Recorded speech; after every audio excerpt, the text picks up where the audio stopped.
तो मेरा नाम विजय है। मैं एक शराबी हूँ।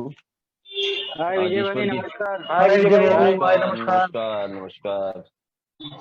वनडे एट ए टाइम नमस्कार। आज वनडे ईश्वर एट की ए आज ईश्वर की कृपा से आप लोगों की संगत के कारण आज मैं शराब के जहरीले गुट से दूर हूँ, एक सुखी समाधानी जीवन जीने का प्रयत्न कर रहा हूँ।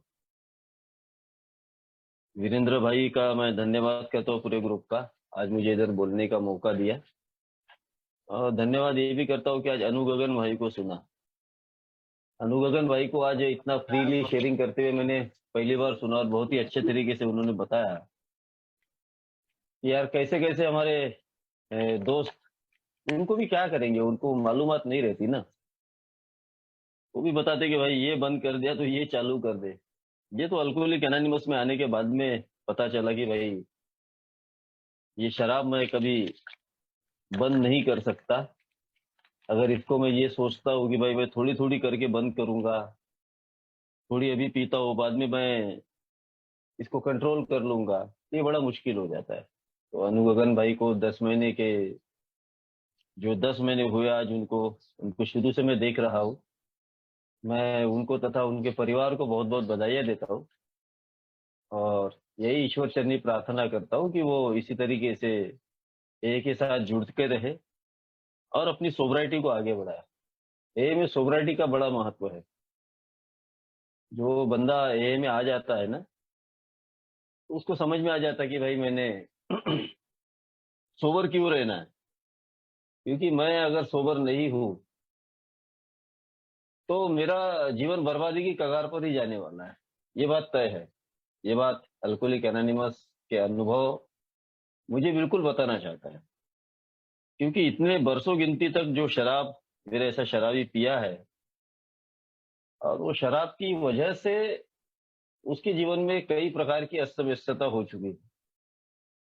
वो अपने आप पर कभी भी कंट्रोल नहीं कर पाया है। अपने आप को वो कभी भी, माइंड को वो स्थिर नहीं कर सका है। वो संयमी जीवन कभी जी नहीं सका है। ये बात सच है एकदम। अब ए में आने के बाद वो अगर शराब से मेरे जैसा शराबी दूर हो जाता है, तो ये उसका प्राइमरी पर्पज है। शराब से दूर होने के बाद सही मायने में जिंदगी की शुरुआत मैंने किस तरीके से करना चाहिए, ये फर्स्ट थिंग फर्स्ट में इस कार्यक्रम के तहत मेरे को बताया जाता है। ये बात तो मुझे समझ में आ गई है ए में आने के बाद कि मैं कौन हूँ, कि मैं एक शराबी हूँ। इस बात को मैंने स्वीकार कर लिया है कि शराब की बीमारी मुझे हो चुकी है, शराब के चंगुल में मैं फंस चुका हूँ, और शराब अब मेरे लिए मौत का कारण बन सकती है। अभी अनुगगन के अनुभव में आया कि 3 महीने 90 दिन वो शराब से दूर रहने के बाद में जब कोई पहाड़ी में काम करने कार्यक्रम करने के लिए गया, तो एंजॉयमेंट के लिए थोड़ी बार पिया, बाद में क्या हाल हुए। यही होता है, यही अल्कोहलिज्म है। एक बार फिजिकल एलर्जी अगर किसी को हो गई, तो वो आदमी अपने आप पर कभी भी कंट्रोल नहीं कर सकता शराब पर। उसको शराब एक दिन के हिसाब से रोककर ही अपने जीवन में आगे बढ़ते रहना है, अन्यथा उसका जीवन बड़ी दुविधाजनक स्थिति में फंस जाता है। ना वो इधर का रहता, ना उधर का रहता। और एक बार ए में आने के बाद अगर ये चस्का लग गया कि भाई मैं आऊंगा, थोड़ी पीऊंगा, फिर ए है मेरे लिए, फिर ए मेरे लिए जिंदाबाद है, तो ये जो चस्का है ना, ये बड़ा खतरनाक चस्का है। क्योंकि इससे आदमी कभी सोबर नहीं हो पाता। सोबराइटी का सही मायना, सही बात अगर बोली जाए, तो सोबराइटी में बोला गया है कि पूरी तरीके से पर्सनालिटी में चेंज आना। पहले दारू पीकर मेरे पर्सनालिटी में चेंज आया था, शराब पीकर। तो इसी तरीके से सोबराइटी का जो मायना है, वो मायना मेरे लिए बड़ा अ, मुझे एक बात बताता है कि भाई मेरे को क्या करना है ए में आने के बाद। जब मैंने अपने आप को परख लिया, अपने आप को जान लिया, तो मेरे को मेरे अपने बारे में सोचना जरूरी है। कि मैं क्यों ऐसा था, मेरी जिंदगी में क्यों इस तरीके से मेरी हरकतें मैं कर रहा था, शराब पीकर एक अबनॉर्मल तरीके से मैं क्यों जी रहा था। ये मेरे को सोचना बहुत जरूरी है। ये काम जब एक न्यू कमर अल्कोहलिक एनोनिमस में आता है ना, वो जब अपने बारे में जान लेता है। लेकिन क्या होता है कि कई बार मैं रिजर्वेशन लेकर इधर आता हूँ, मैं तो रिजर्वेशन लेकर इधर आया था। तो वो रिजर्वेशन मुझे ये सब चीजें सोचने के लिए कभी बाध्य नहीं करता। वो रिजर्वेशन क्या करता है, मुझे सिर्फ टेम्परवारी सोबराइटी चाहिए कि भाई मैं कुछ दिन के लिए शराब से दूर रहूं, बाद में मैं थोड़ी बार पी लूंगा। ये मेरे साथ में भी चल रहा था शुरू में। मैं अल्कोहलिक एनोनिमस में जब आया तो मैं पहले दिन शराब से दूर हो गया। ये वंडरफुल मिरेकल्स मेरे साथ में हुआ है। लेकिन सिर्फ शराब से दूर हो जाना, ये अल्कोहलिक एनोनिमस का प्राइमरी पर्पज है। असल में जिंदगी का सही मजा तब आता है जब मैं इस रिकवरी प्रोग्राम पर चलता हूँ। जब मुझे ये समझ में आ जाता है कि मैं कौन हूँ, क्या हूँ, क्या जिंदगी मेरी कैसी थी, क्या मेरे लीवर ठीक थे, क्या मेरा माइंड ठीक था, क्या मेरा शरीर ठीक ठीक था, क्या मेरा परिवार ठीक था, क्या क्या समाज में मेरी इज्जत बची थी, क्या। ये सब बातों का जब मेल जोल मेरे सामने आता है तो मेरे को बहुत जगह नीचे गिरा हुआ, नीचे फॉल हुआ हुआ व्यक्ति में रहता हूँ, और मुझे बहुत नीचे गिरा हुआ व्यक्ति में रहता हूँ। ये बात व्यक्तिमत्व में मेरे समझ में आ जाता है धीरे धीरे करके। अब ये जब मेरे को समझ में आता है तो मेरे को इस पर रिपेयर करना है। ये फर्स्टिंग फर्स्ट में मेरे को अपने आप पर रिपेयर करना है। जैसा ही मैं शराब मेरी दूर हुई, बंद हुई है एक एक दिन के हिसाब से, तो मेरे को इसके अपने आप पर इसको तो काम करना पड़ेगा। अगर मैं काम नहीं करूंगा तो मेरे नुकसान होने वाले, ये बात तय है। तो मैं जब अल्कोहलिक एनोनिमस में आया था तो मैं सिर्फ शराब से दूर था। बाकी मैं कोई काम, ए का प्रोग्राम या अपनी इन्वेंट्री या अपने बारे में छानबीन, ये सब कुछ मैं नहीं करता था। मेरे को सिर्फ और सिर्फ शराब की दूरी मिल गई, भैया बहुत कुछ हो गया। लेकिन आई एम अनमैनेजेबल, ये बात को स्वीकार करने के लिए मुझे शायद बहुत साल लग गए, करीबन 3 साल लगे। हर एक क्षेत्र में मैंने अपनी बर्बादियां ए में आने के बाद में किया हो, चाहे वो फाइनेंशियल हो, चाहे वो शारीरिक हो, चाहे वो आर्थिक हो। कोई भी जो बर्बादियां है, वो बहुत सारी बर्बादियां मैंने शराब दूर होने के बाद, बंद होने के बाद में किया। वजह क्या थी? फर्स्टिंग फर्स्ट मेरे को बताया गया था कि भाई मेरे को करना क्या है। मेरे को 12 कदमों का जो कार्यक्रम दिया है, उन कदमों के ऊपर अपने स्पॉन्सर के माध्यम से उस पर अच्छे तरीके से अपने आप को लेकर चलना है आगे। जब मैं उन कदमों पे चलने का प्रयत्न करता हूँ, तभी तो मेरे अंदर वो आध्यात्मिक रिकवरी आएंगी ना। तभी तो मेरा माइंड जो है, जो बंद, जो ब्लॉकेज है मेरे माइंड के, वो तभी तो मेरे दूर होंगे ना। लेकिन मैं क्या करता हूँ कि इन चीजों को समझना नहीं चाहता हूँ। मेरे को ऐसा लगता है कि कौन यार ये साधु संतों वाला जीवन जिएगा। एक्चुअली देखा जाए तो ये कोई आदमी कोई अल्कोहलिक साधु संत नहीं बनेगा, ना बनने के प्रोसेस में रहेगा वो। लेकिन हाँ, उस मार्ग पर चलने के प्रोसेस में जरूर रहता है कि पहले मैं कैसा था। जब मेरे को मेरे बारे में समझ में आता है तो पहले मैं एक गुस्सैल व्यक्ति था। पहले मेरे अंदर अहंकार भरा हुआ था। ऐसे कई चोटें लगी हुई थी जो दिमाग में लगी थी, जिसकी वजह से दूसरे लोगों के प्रति मेरे मन में खुन्नस पैदा हो गई थी। मेरे को लोग अगर आगे बढ़ रहे तो मेरे अंदर जेलोसी थी। मैं एक शॉर्टकमिंग व्यक्ति था। मैं हर जगह अपनी शॉर्टकमिंग की परिभाषाओं को आगे लेकर चलता था। तो ये सब चीजें तो मेरे साथ में चल रही थी। मैं ए में आकर अगर शराब से दूर भी हो गया तो क्या ये चीजें मुझे ठीक तरीके से जीने देंगी?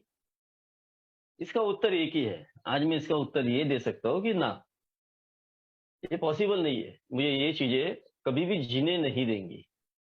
मुझे मेरा क्रोध वो कब आएगा और कब वो मुझे शराब पिलाएगा या मेरे हाथों से कब वो गलत करेगा, इसका कोई गारंटी नहीं। मेरे अंदर की खुन्नस कब किस पर निकलेंगी, कब कहाँ क्या करूंगा, कब किसके साथ में मैं बदले की भावना में जी रहा हूँ, अपने आप को जला रहा हूँ, वो मुझे सही सोब्राइटी नहीं देंगे। मेरे अंदर का अहंकार मेरे पास थोड़ा है, लेकिन मैं ज्यादा बताने की कोशिश कर रहा हूँ। मैं ग्रैंडोर सिटी में जीने वाला व्यक्ति हूँ। मैं अगर इस पर काम नहीं करूंगा तो क्या ये अ, मेरी सोब्राइटी कहलाएंगी? इसका उत्तर एक ही है कि ये सही सोब्राइटी का मायना मेरे को नहीं बताता। फर्स्ट थिंग फर्स्ट में मेरे को एक ही बात बताई गई कि मैं अपने आत्मा के अंदर वो कैमरा डालकर झांक कर देखूं कि मैं कौन हूँ, मेरे चारित्रिक दोष क्या है, मेरे अंदर कितने डिफेक्ट मौजूद है। जरूरी नहीं है कि एक ही टाइप के डिफेक्ट हर आदमी में हो। शायद हर एक इंसान के अंदर कुछ न कुछ खामियां, कुछ न कुछ कमियां होती है। मुझ में भी बहुत सारी कमियां थी। अब उन कमियों पर अगर मैं काम नहीं करूं, या उन कमियों को मैं अगर झांक कर अगर नहीं देखूंगा, तो मेरा जीवन बर्बादी की कगार पर चलेगा। मैंने शुरू के 3 साल वही तो काम किया हूँ। शुरू के अंदर में जब मैंने अल्कोहलिक एनोनिमस में आया था, शराब से दूर था, लेकिन ये सारी चीजें लेकर मैं जी रहा था। ग्रैंडोसिटी थी, लालच थी, खुन्नस थी, लोभ, क्रोध, माया, मोह, ये सब थी। सब मेरे अंदर मौजूद था। मैं किसी भी लेवल पर कहीं पर भी उसकी ओर देखने का मैं कभी भी प्रयत्न नहीं करता। जब सब कुछ चला गया, सब कुछ फटकर हाथ में आ गया, तब वो समझ में आया कि यार मैं गलत चल रहा हूँ। इवन शराब की दूरी 3 साल की थी और सुसाइड करने के थॉट मन में आ रहे थे। ये क्यों हो रहा था? ये इसलिए हो रहा था कि ये मेरी अनमैनेजेबिलिटी की वजह से हो रहा था, मेरी अस्त व्यस्तता के कारण से हो रहा था, जिसको मैंने स्वीकार नहीं किया था। फर्स्ट थिंग फर्स्ट में मैंने उस पर काम नहीं किया था। फर्स्ट थिंग फर्स्ट पर मैंने शराब पर काम कर लिया, शराब पर विजय प्राप्त कर लिया कि उसको मैंने बंद कर दिया। लेकिन बाकी क्या? बाकी तो यार वो ऐसा का वैसा ही है। शराब पी रहा हूँ क्या और नहीं पी रहा हूँ क्या, लालच मेरे अंदर मौजूद है। लालच मुझे जुआ खेलने के लिए लेके जा रही है। लालच मुझे, शॉर्टकमिंग मुझे कहीं ना कहीं कम दिनों में ज्यादा लखपति बनाने के लिए मैं और अपने आप को बर्बाद कर रहा हूँ। तो ये सब चीजों से अल्कोहलिक एनोनिमस में आने के बाद में भी अगर मैं यहाँ अटका हुआ हूँ, तो शायद मैं एक बुरे बुरे रास्ते पर चल रहा हूँ, गलत रास्ते पर चल रहा हूँ। इस बात की स्वीकारोक्ति देना शायद मेरे लिए बड़ा कठिन होता है। लेकिन जब पूरी तरीके से मेरी बर्बादियों का मंजर जब चालू होता है ना, तब मुझे समझ में आता है कि हाँ यार, मैंने इसकी स्वीकारोक्ति देना चाहिए और आगे बढ़ना चाहिए। क्योंकि बोला गया है ना, जब तक एक अल्कोहलिक का पूरी तरीके से रॉक बॉटम नहीं हो जाता है, वो अपने आप को अल्कोहलिक मानता ही नहीं है। वो ये बोलता है कि भाई आप लोग अल्कोहलिक होंगे, मैं नहीं हूँ, मैं अपने आप पर कंट्रोल कर लूंगा। तो कई बार कुछ लोगों का रॉक बॉटम होना भी जरूरी है। तो मेरा रॉक बॉटम पूरी तरीके से हुआ था, लेकिन किस्मत वाला हूँ कि रॉक बॉटम में जिंदा था। नहीं तो कई लोग ऐसे है कि रॉक बॉटम देखकर मर जाते हैं। मरते भी मैंने लोगों को देखा हुआ है। तो अल्कोहलिक एनोनिमस का प्रोग्राम बहुत ही कीप इट सिंपल है। बहुत ज्यादा कॉम्प्लिकेटेड करने की मुझे कोई जरूरत नहीं है। मैंने अगर अपने आप के बारे में थोड़ा सा जान लिया, थोड़ा सा अ, समझ लिया ना, तो मुझे बड़ा इजीली जाता है। ये बात मुझे 3 साल के बाद में समझ में आई। नहीं, तब तक ये बहुत कुछ मकान बिक गया, सब कुछ हो गया।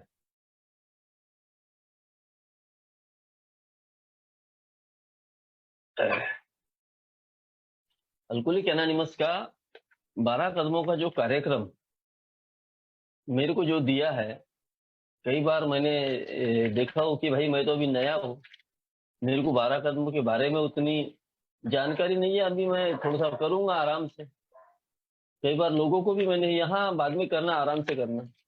लेकिन फर्स्ट थिंग फर्स्ट है यार, अल्कोहलिज्म बड़ी आग है। अल्कोहलिज्म इतना बड़ा आग है कि वो मुझे जला के भस्म करने वाला है। और 12 कदम और प्रेयर जो है ना हमारी, वो बड़ी पानी का काम करती है, बड़ी शांतता का काम करती है। तो मैंने इस बात को स्वीकार कर लेना चाहिए फर्स्ट थिंग फर्स्ट में कि भाई अगर अल्कोहलिज्म आग है, अल्कोहलिज्म बुरी चीज है, अल्कोहलिज्म मुझे अ, जिंदा दफन करने वाला है, तो मैंने इन 12 कदमों के माध्यम से, इस प्रेयर के माध्यम से, 12 कदमों की जो प्रेयर्स है, अपनी प्रेयर्स जो है इसके माध्यम से, इस पर मैं आध्यात्मिक लेवल पर मैं शराब से दूरी के साथ साथ एक व्यवस्थित, एक अच्छा जीवन, पारिवारिक जीवन, सामाजिक जीवन में जी सकता हूँ। ये बात को समझना ए में आने के बाद मैंने बहुत ज्यादा टाइम नहीं करना चाहिए इस बारे में। मैंने तो बहुत टाइम लगा दिया इन सब चीजों को लेने के लिए। लेकिन जो कोई नया बंदा है ना, मैं उसको यही बताना चाहता हूँ कि उसने ज्यादा टाइम नहीं लगाना चाहिए। तुरंत एक स्पॉन्सर बनाकर, फर्स्ट थिंग फर्स्ट, एक स्पॉन्सर बनाओ। एक स्पॉन्सर बनाकर उस स्पॉन्सर के माध्यम से इस प्रोग्राम की प्रैक्टिस करना क्यों जरूरी, कितना जरूरी है। क्योंकि भाई मैं अपने आप को या अपने शराब पर कभी भी मैं विजय प्राप्त अकेला नहीं कर सकता हूँ।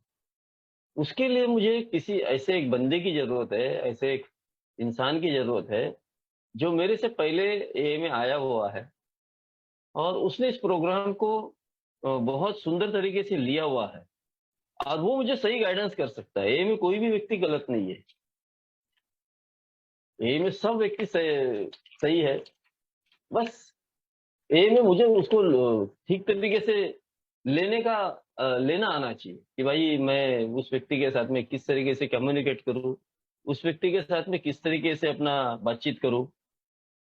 कई बार वो मेरा एजुकेशन बोलो या कुछ लोग बहुत ज्यादा पढ़े लिखे जो आते हैं, वो ये सोचते कि भाई ये व्यक्ति अनपढ़ है, ये मुझे क्या बताएगा, ये व्यक्ति इतना पढ़ा लिखा नहीं है, मुझे एक अच्छा एजुकेटेड व्यक्ति चाहिए जो मुझे अच्छे तरीके से बता सके। ए का एजुकेशन एक ही है। ये कोई बाहरी दुनिया के एजुकेशन को लेकर नहीं चलती। अनपढ़ है, ये है, वो है, उससे कोई लेन देन नहीं। ए के बारे में उसको अल्कोहलिज्म और रिकवरी मालूम है कि रिकवरी का रास्ता वो किस तरीके से अपने आप को रिकवर करके वो ए में जी रहा है। मैं ऐसे व्यक्ति को स्पॉन्सर बना सकता हूँ और जब मैं उस व्यक्ति को स्पॉन्सर बनाता हूँ तो मैंने उसके साथ में मिलकर काम करना चाहिए, कदमों की प्रैक्टिस करना चाहिए। ये फर्स्ट थिंग फर्स्ट है। कई बार मुझे कदम समझते नहीं है, कदम क्या कहते हैं, कदम मेरे जीवन में क्या महत्व रखता है। और कदमों की परिभाषाओं को जब मैं समझना शुरू करता हूँ तो मेरे को इसमें इंटरेस्ट आता है कि आगे आगे क्या होगा। और क्योंकि जब मैं भी नया था तो मेरे को भी, जब मैं इन चीजों को कर रहा था तो एक इंटरेस्ट ऐसा जागता है कि भाई मैंने इसको क्यों करना जरूरी है, क्योंकि मेरी सच्चाई सामने आती है। मुझे सच के साथ में अल्कोहलिक एनोनिमस का ये प्रोग्राम बहुत वंडरफुल प्रोग्राम है। इस प्रोग्राम के जैसा शायद दुनिया में दूसरा प्रोग्राम मेरे लिए नहीं है। बाकी लोग और दूसरे प्रोग्राम करते होंगे, लेकिन मैंने अल्कोहलिक एनोनिमस के सिवाय दूसरा कोई प्रोग्राम मैंने नहीं किया है। इसलिए मेरे को ये प्रोग्राम जो है एक सही लाइन और सही दिशा में लेकर चलता है, सही मार्ग मुझे बताता है। अब देखो ना, दुनिया में इतने सारे ऑर्गेनाइजेशन है, कई बार कई जगह पॉलिटिक्स होगा, कई लोग अपने आप को मानते नहीं है, लेकिन हम जैसे शराबी लोगों के बारे में जब अल्कोहलिक एनोनिमस का उगम हुआ था उस वक्त भी कई लोगों ने ये डिक्लेयर कर दिया था कि ये अल्कोहलिक लोग ज्यादा दिन के साथी नहीं है, ये साला एक दिन झगड़ के मर पीट के आपस में लड़कर, क्योंकि लोगों ने हमारे तमाशों को बाहर के जगत में पीते हुए देखा हुआ था। तो अल्कोहलिक एनोनिमस को ये लोग टिका नहीं पाएंगे। लेकिन हमारे को फाउंडर को भी ये बात मालूम थी। उन्होंने फर्स्ट थिंग फर्स्ट सबसे पहले हमको ट्रेडिशंस में बांध दिया कि भाई इन लोगों को, शराबियों को, जब उनके ट्रेडिशंस में, तो हम लोग कितनी एकता में रहकर अपने ट्रेडिशंस का पालन करते हैं, एक दूसरे का सम्मान करते हैं, एक दूसरे को मान सम्मान देते हैं। वरना ये चीजें हमारे अंदर कहाँ थी यार पहले। हम तो एक दूसरे की ऐसी तैसी करने वालों में से लोग थे। लेकिन आज कहीं न कहीं वो सद्बुद्धि मेरे जैसे शराबी को वापस प्राप्त होना, कि दूसरे का सम्मान मैंने क्यों करना ज़रूरी है। वरना पहले तो वो सम्मान वाली ज़िंदगी हम लोग जी ही नहीं रहे थे ना। लेकिन आज कहीं तो भी अल्कोहलिक एनोनिमस के इस माध्यम से मेरे जैसे शराबी को एक दूसरे को समझने की, एक दूसरे को जानने की, हमको एक कहीं तो भी एक आदत सी हुई। यानी कितना अच्छा ऑर्गेनाइजेशन है कि वर्ल्ड में आप कहीं पर भी चले जाओ, किसी भी देश में चले जाओ, जहाँ अल्कोहलिक एनोनिमस का है, कोई पहचान की जरूरत नहीं, सिर्फ एक ही सिंबल है, ए। ये दो ए बता दो उनको कि भाई मैं यहाँ का मेंबर हूँ। वो यार तुम्हारे लिए सब कुछ करेगा, तुमको लेने आ जाएगा, तुम्हारे से बात करेगा। ऐसा लगता है कि कई दिनों का रिश्ता है। आज ऑनलाइन में कई लोग जुड़े हुए हैं, जिनको मैं जानता नहीं, वो मुझे नहीं जानते हैं, लेकिन फोन पर जब बात होती है तो कोई अपनापन टपकता है। तो यही हमारी कितनी अच्छाइयाँ है। यानी हम लोग बुरे नहीं है। ये बात सिद्ध होता है कि वो वक्त था, वो नजाकत थी कि उस नजाकत में कहीं तो भी हम लोग एक दूसरे को समझ नहीं पा रहे थे। एक दूसरे की भावनाओं को शराब की वजह से, शराब जैसी ही पेट में जाती थी, तो अपने आप को कभी समझ नहीं पा रहे थे, जिसके कारण से ये सब कुछ चीजें मेरे जैसे शराबी के जीवन में हो रही थी। लेकिन अब ईश्वर ने हमें ये मौका दिया है कि हमारी विवेक को जागरूक करके कि हम एक सही रास्ते पर चल सकते हैं, और सही रास्ता चुनने का अधिकार हम जैसे अल्कोहलिक को पूरी तरीके से है। क्योंकि बुरे रास्ते को चुनकर तो हम लोग यहाँ है। अब सही रास्ता जब अल्कोहलिक एनोनिमस में आने के बाद फर्स्ट थिंग फर्स्ट में इन 12 कदमों का है, जो मुझे कहीं तो भी ईश्वर के करीब लेकर जाता है। एक मुझे मेरे भगवान से मेरा रिलेशन बढ़ाता है, जिसको मैंने शायद बीते वक्त कभी इतना सीरियसली नहीं लिया, इतना कभी माना नहीं। क्योंकि इसलिए नहीं माना कि मुझे ऐसा लगता था कि भगवान होता तो मेरी इतनी अधोगति होती थी क्या? क्या ईश्वर मेरे साथ में इतना अन्याय करता था क्या? ये भावनाएं मेरे अंदर थी। अब ए में आने के बाद सही में यार आप लोगों के अनुभव सुन सुनकर मेरे ओल्ड टाइमर के अनुभव सुन सुनकर मुझे इस बात में महसूसता हुई, मुझे इस बात में एहसास हुआ कि नहीं, कोई तो शक्ति, परम शक्ति है, जिसको मैं ईश्वर समझता हूँ, जिसको मैं भगवान मानता हूँ, मेरे समझ का ईश्वर, कि वो है। तभी तो मेरी जिंदगी बची हुई है ना। वरना मैं तो पीकर कितने, अभी अनुभव ने भी बताया कि मेरे एक्सीडेंट हुए, मेरे भी बहुत सारे एक्सीडेंट हुए। तो क्या मैं जिंदा रह सकता था? कई लोग तो जीवन जी ही नहीं सके, लेकिन मैं जिंदा था। यानी मैं तो रात भर पड़ा हुआ हूँ एक जगह, दारू पीकर ब्लैकआउट गया हूँ। कई बार एक्सीडेंट हुआ, पुलिस ने उठाकर मुझे उधर से उधर ही बाहर बाहर भगा दिया था। यहाँ हॉस्पिटल में मुझे एडमिट करवा दिया था। घर के लोग बेचारे इंतजार कर रहे। तो यहाँ आने के बाद मैं वो ईश्वर की परिभाषाओं को समझना शुरू किया कि हाँ यार, वो ईश्वर था जिसने मुझे अपने लाइफ का पार्टनर, जो मैं बोलते हैं लाइफ पार्टनर, लाइफ का जो मेरा जो लाइफ सेव जो किया है, उस ईश्वर ने मेरी लाइफ को सेव किया है। उसने मुझे नई जिंदगी दी है। अब मैं इस नई जिंदगी को खोना नहीं है यार। अब अगर मैं ये मजाकबाजी में समझता हूँ कि जाने दो यार, ये क्या कुछ भी बड़बड़ करते हैं, कुछ भी होता है, नहीं नहीं नहीं, ऐसा नहीं है। ये रियलिटी है। अरे क्या हम लोगों ने इतने सारे पाप कर लिए, अब कौन सा ईश्वर हमको मिलेगा? जो मानते हैं उसको नहीं मिलता तो हमको कहाँ से मिलेगा? ये मेरी भी सोच हुआ करती थी। लेकिन जिस वक्त मैं बेहोशी में था, इसलिए मैं सारे वो गंदे, सारे वो पाप के काम करता था। लेकिन अब मैं होशमंदी में हूँ, तो शायद मुझ में वो परिवर्तन आ चुका है कि मैं वो काम ना करूं। फर्स्ट थिंग फर्स्ट, मेरे को वो ही बताया गया है कि मैंने गलत कामों की तरफ अपना दिमाग ना मोड़ू। वही तो ईश्वर की इच्छा है ना। वही तो ईश्वर मेरे अंदर वो सद्बुद्धि डालता है ना। वही तो मेरा भगवान है जो मुझे सही राह, सही मार्ग पर लेकर चलता है, मुझे सोब्राइटी प्रदान करता रहता है। मैं कितना भी कोशिश कर लूँ उल्टी दिशाओं में भागने की, जब भगवान की कृपा, जब ईश्वर की कृपा मुझ पर होना शुरू हो जाती है ना, तो वो मुझे सही रास्ते पर ही लेकर जाएगा। मैं कितना भी गलत रास्ता चुन लूँ, वो मुझे सही दिशा ही दिखाने वाला है। ये बात तो मैं अपने लाइफ में बहुत बार इसको एक्सपीरियंस किया हूँ कि भाई मैंने कई बार गलती से गलत जगह गया हूँ, लेकिन जब मैं ए में आकर लोगों के अनुभव सुनता हूँ, उसपे इम्प्लीमेंट करता हूँ, तो अपने आप में कहीं तो भी पाता हूँ कि मैंने ऐसा नहीं करना चाहिए। तो धीरे-धीरे करके मैंने अपने आप में कहीं तो भी वो चेंज लाने का वो प्रयत्न किया, क्योंकि चेंज लाना ये सबसे बड़ा रिकवरी का मेन मकसद है, मेन मेन मोटो है मेरा ये, चेंज आना।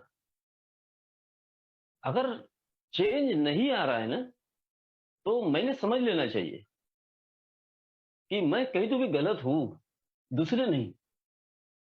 मेरा ब्लेमिंग नेचर था। जब भी मैं कभी कोई भी काम करूँ या कुछ भी करूँ, ये ऑनेस्टली बता रहा हूँ कि मेरा इतना ब्लेमिंग नेचर था कि मैं अपना पलड़ा दूसरे पर डाल देता था। यानी मेरा बिल दूसरे के ऊपर फाड़ देता था मैं। या मुझे समझ में आया कि दूसरों पे बिल फाड़ने के बजाय खुद अपने आप के अंदर झाँक कर देखो भाई। दूसरे पे बिल मत फाड़ो, दूसरे पे दोषारोपण मत करो, खुद के दोषों को स्वीकार करो, दूसरों को माफ करो। ये फर्स्ट थिंग फर्स्ट में भी आता है कि मैं मेरे स्वभाव दोषों को जब मैं देखना शुरू करता हूँ, तो मेरे को समझ में आता है कि नहीं, अब मैंने इसको सही तरीके से चलना चाहिए। मेरा एक डिफेक्ट और था, बहुत सारे डिफेक्ट है। फर्स्ट थिंग फर्स्ट में मेरे को उस पर काम करना ही पड़ेगा कि मेरे अंदर जेलूसी थी दूसरों के प्रति। मैं दूसरों को ये समझता था कि यार इसके पास सब कुछ है, मेरे पास कुछ नहीं। ये मेरे साथ-साथ में आया, इसने आगे बढ़ गया, मैं क्यों पीछे हूँ? तो यहाँ फर्स्ट थिंग फर्स्ट में मेरे को बताया गया, "तू उसके तरफ मत देख, अपने तरफ देख। तेरी आईपीएस देख, तेरी पगार देख, तेरे कर्जे देख, तेरे लाइफ के बारे में सोच, ईश्वर से प्रेयर कर।" और मैं ऐसा निरंतर कई सालों से कर रहा हूँ। शायद इन चीज़ों में थोड़ा वक़्त लगता है, थोड़ा बदलाव करने के लिए वक़्त लगता है, क्योंकि मैं एक ऐसे समुंदर से, ऐसे एक दुनिया से आया हूँ, उस दुनिया में शायद चारों ओर पूरा नेगेटिविटी थी। अब इधर आकर जब मैं इस दुनिया में आया हूँ, तो कहीं तो भी पॉज़िटिविटी से मेरा जब सामना होता है, तो मुझे थोड़ा-सा वक़्त लगता है, लेकिन सही होता है। तो वो सही चीज़ मैंने अपने लाइफ़ में होते हुए देखा हो। और जब मैं वो प्रेयर के माध्यम से ईश्वर से प्रेयर करता हूँ, तो मेरे को बात समझ में आती है कि मैंने कैसा चलना चाहिए।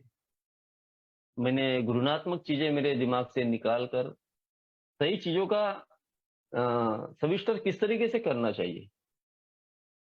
क्योंकि सही चीज़ मेरे जीवन में, मेरे लाइफ़ में आना, ये बहुत ज़रूरी है। तब जाके जो लोगों के प्रति जो मेरा नज़रिया था, इस प्रेयर के माध्यम से और ईश्वर के सामने जब बैठकर अपने गुनाहों को कबूल करके, जब उन लोगों के प्रति मैं जो जलता था, जो जेलसी थी, जो खुन्नस थी, वो धीरे-धीरे करके कम हुई। आज शायद बहुत परसेंट में कम हुई, लेकिन फिर भी 2-3 1-2% रहती ही है। वो भी धीरे-धीरे उसमें हो ही जाएगा। पूरी तरीके से रिकवर नहीं हुआ अभी भी, क्योंकि उसके लिए मुझे एक ही रोज़ गरज पड़ेगी, रोज़ मीटिंग्स की गरज पड़ेगी। रही बात जो गुस्से की बात, अल्कोहलिक एनोनिमस में बोला गया है कि मैं अपने आप को जब जाँचना पड़ताल करना शुरू करता हूँ, तो एक अल्कोहलिक का सबसे बड़ा डिफेक्ट है उसका क्रोध। क्रोध आकर चले जाता है, लेकिन बाद में पता चलता है कि नुकसान कितना हुआ। ये बात मेरे साथ में पीने के वक़्त से लेकर तो एए में आने के बाद तक मेरे साथ में कई दिनों तक, कई सालों तक चली है। तो फर्स्ट थिंग फर्स्ट में मेरे को बताया गया कि भाई मेरे को इस पर काम करना पड़ेगा। क्योंकि गुस्सा मेरे को कभी भी मेरे हाथों से गलत काम करवा सकता है। और शराबी का गुस्सा तो हम सभी लोग जानते हैं कि कितना पावरफुल तरीके से उसको क्रोध आता है, और कितने पावरफुल तरीके से वो रिएक्शन उसका होता है। तो मेरा भी रिएक्शन कुछ ऐसे ही था। जब भी गुस्सा आता था, मैं उस पर कंट्रोल नहीं कर पाता था। मैंने मेरे स्पॉन्सर से बात किया, ईश्वर के सामने बैठकर प्रेयर किया, मुझे मार्ग बताए गए, मैं इम्प्लीमेंट नहीं करता था। पता नहीं उस वक्त ऐसा क्या हो जाता था।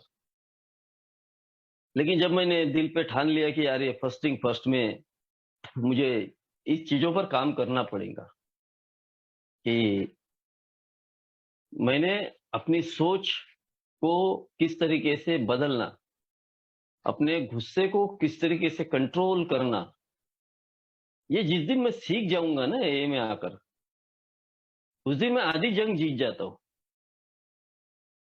अब जब मैंने अपना इन्वेंटरी लिया, अपने बारे में सोचना चाहा, अपने बारे में समझना चाहा, तो मेरे को समझ में आया कि सही में मेरा गुस्सा मुझे एक दिन जेल में पहुंचा सकता है, या मेरे हाथों से किसी का नुकसान हो सकता है, या मेरी नौकरी जा सकती है, क्योंकि मैं ऑफिसर के साथ में भी ढंग से बात नहीं करता था। अगर उसने कुछ बोल दिया तो मेरा रिएक्शन उल्टा सीधा होता था, देख लूंगा, कर लूंगा। लेकिन यहाँ मुझे संयमित जीने का एक फर्स्ट थिंग फर्स्ट में मेरे को बताया कि भाई किस तरीके से संयमफुल जीवन मैंने जीना चाहिए, किस तरीके से मैंने अपने आप को शांत करना चाहिए, किस तरीके से मैंने अपने पेशेंस को बढ़ाना चाहिए। वरना अगर मैं अपने पेशेंस नहीं बढ़ाऊंगा, अपने गुस्से को शांत नहीं करूंगा, उसके लिए मुझे चाहे बार बार प्रार्थना करनी। गुस्सा मुझे तभी आता है जब मेरे अंदर का अहंकार जागरूक होता है। गुस्सा मुझे तभी आता है जब मेरे खिलाफ कोई बोल देता है। मेरे मनपसंद की अगर कोई चीज घर पे नहीं बनी तो मुझे गुस्सा आता है। मेरी बात को नहीं सुना गया तो मुझे गुस्सा आता है। मुझे ए मीटिंग्स में भी आने के बाद में गुस्सा आता है कि मेरी ग्रुप कॉन्सियस में बात नहीं सुनी गई करके मुझे गुस्सा आया। तो व्यक्तिगत रिकवरी में ये मेरे को बताया गया है कि मैंने अपने व्यक्तिमत्व में चेंज लाना है, तो मेरी ये व्यक्तिगत रिकवरी फर्स्ट थिंग फर्स्ट में मुझे करना जरूरी है। गुस्सा मुझे कभी भी मेरे अहंकार को छुपाने का काम करता है, दबाने का काम करता है। और मेरा अहंकार मुझे ऑलवेज राइट, तू हमेशा परफेक्ट है, राइट है, ये मेरे को बताने का काम करता है। ये बात कही तो भी जब मुझे इधर समझ में आई, तो फर्स्ट थिंग फर्स्ट में मैंने इस बारे में काम करना शुरू किया। अब इसमें मेरी परीक्षा होना शुरू हो जाता है। मैं बताना चाहता हूँ कि मैं एक दिन गाड़ी से जा रहा था, मेरे को एक ने पीछे से ही टक्कर मार दिया।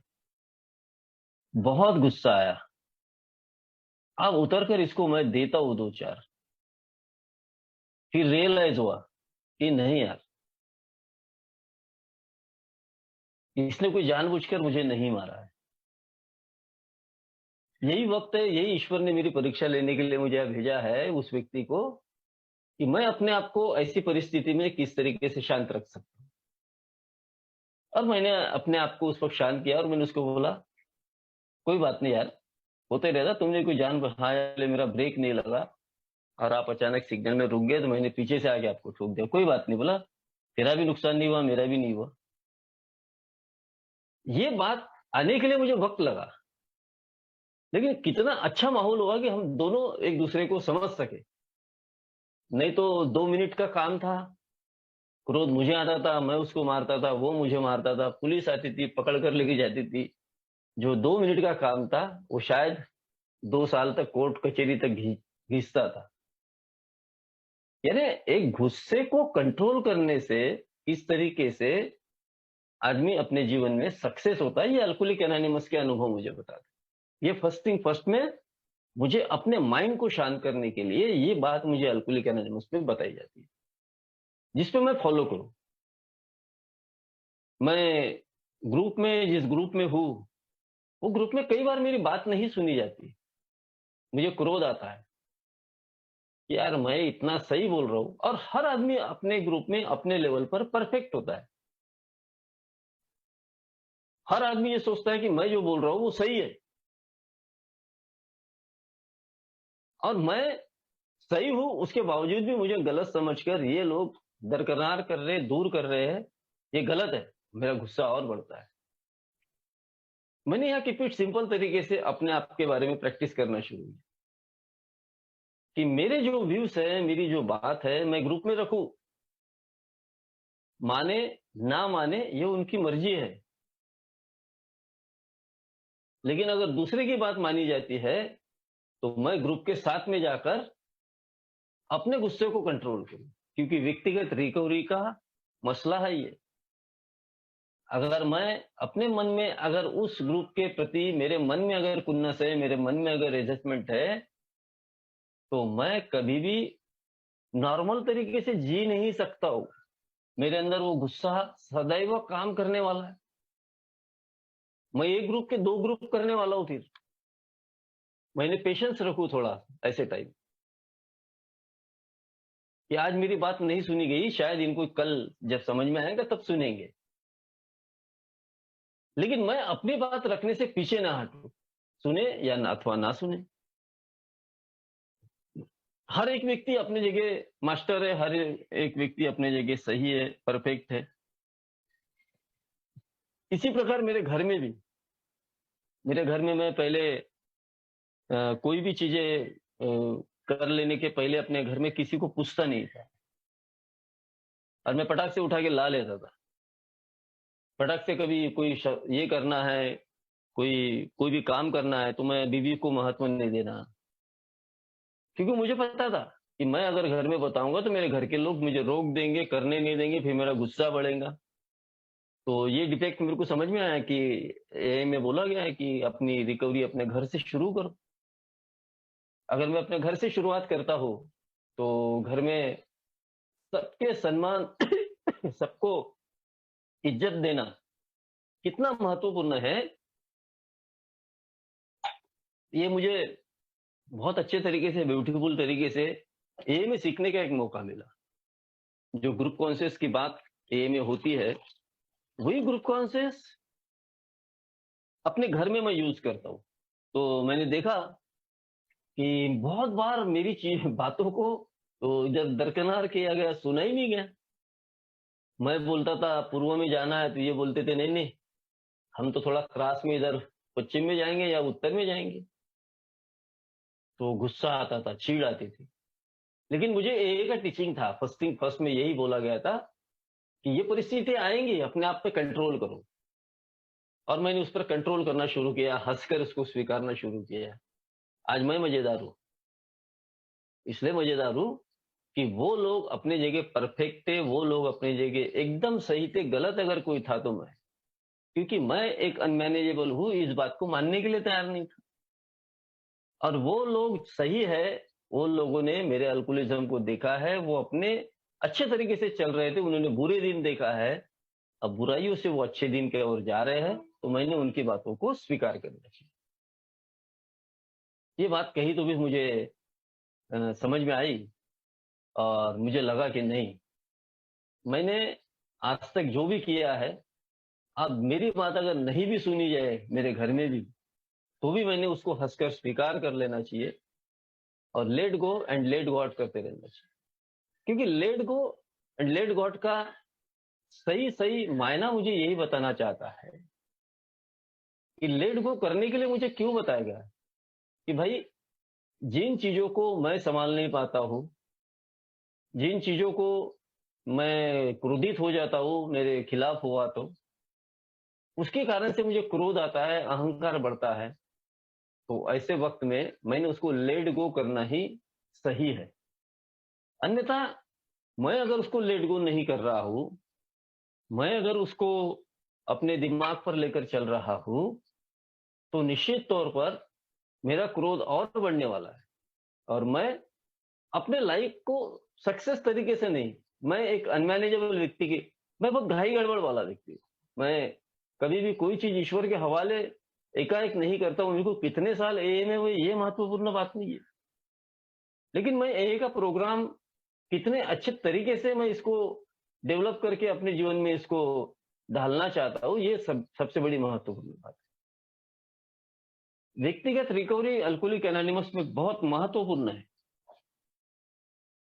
व्यक्तिगत रिकवरी में आदमी जब AA में आता है ना, तो फर्स्ट थिंग फर्स्ट में उसको इन सब चीजों में काम करना बहुत जरूरी है। बहुत ही एकदम रियल मैं बोल रहा हूँ कि अगर नहीं करता है ना वो, तो आगे पछताता है। मैंने देखा हूँ, मैं खुद पछताया हूँ। तो आगे मेरे को वो पश्चाताप नहीं होना चाहिए। आगे मेरा जीवन सही तरीके से चलना चाहिए, क्योंकि रिकवरी है तो बाकी सब संभव है। अगर आध्यात्मिक रिकवरी मेरे जीवन में नहीं है और मैं गलत दिशा से अगर जा रहा हूँ, तो सब कुछ कमा कर भी मैं सब कुछ खोने वाला हूँ। ये बात सच है। मैंने वो भी देखा हुआ है, वो भी वंजर, वो भी लोगों के अनुभव से मैं सीखा हूँ कि उनके पास सब कुछ था, सब कुछ उन्होंने कमाया, कार, घोड़ा, गाड़ी, बंगला, पैसा, बहुत कुछ आया, लेकिन सोबरिटी नहीं रही। और सोबरिटी जब नहीं रही, तो जो कुछ भी आया था, वो सब कुछ चला गया। इसलिए फर्स्ट थिंग फर्स्ट मुझे सोबरिटी को बहुत ज्यादा इंपॉर्टेंस देना है। मैं जितना ज्यादा इंपॉर्टेंस अपने सोबरिटी को दूंगा, उतनी मेरी आध्यात्मिक लेवल मेरा बढ़ेगा, मेरे विचारों में, मेरे आचारों में, मेरे माइंड में, मेरे शरीर में, मेरे स्वभाव में परिवर्तन होगा। और यही परिवर्तन जो है, वो मुझे सही दिशा, सही रास्ते पर लेकर जाएगा। क्योंकि मैं आज तक तो गलत रास्ते पर चल रहा था। अब जब मैं सही रास्ते पर चलने के लिए इधर निकला हूँ, तो ए को मैंने फॉलो करना बहुत जरूरी है। ए के विचारों को आत्मसात करना बहुत जरूरी है। जल्दी से हो गया भैया सब कुछ, अब मेरा वाला कोर्स नहीं, नहीं, यहाँ लॉन्ग टाइम तक प्रोसेस है ये। One day at A time. हमारे दिनेश भाई बार बार बोलते one day at A time, क्यों बोलते? एक दिन का ही कार्यक्रम है, और एक दिन के हिसाब से ही फर्स्ट थिंग फर्स्ट मुझे वही लेना है कि आज के दिन मुझे क्या करना है। आज के दिन मुझे क्रोध नहीं, अहंकार नहीं, लालच नहीं, खुन्नस नहीं। आज के दिन एक सही दिशा में चलकर अपना जीवन सही तरीके से जी सकता हूँ, बिगड़ शराब से। यही दिशा से मुझे जीना है। और यही फर्स्ट थिंग फर्स्ट मुझे ये स्लोगन वही बताना चाहता है कि भाई विजय, फर्स्ट थिंग फर्स्ट अपने आप में चेंज ला, आध्यात्मिक रिकवरी कर, आध्यात्मिक सोबराइटी पर चल। भला ही साधु संत नहीं बन सकता, लेकिन उस मार्ग पर चलकर एक अच्छा जीवन तू जी सकता है। धन्यवाद वीरेंद्र भाई।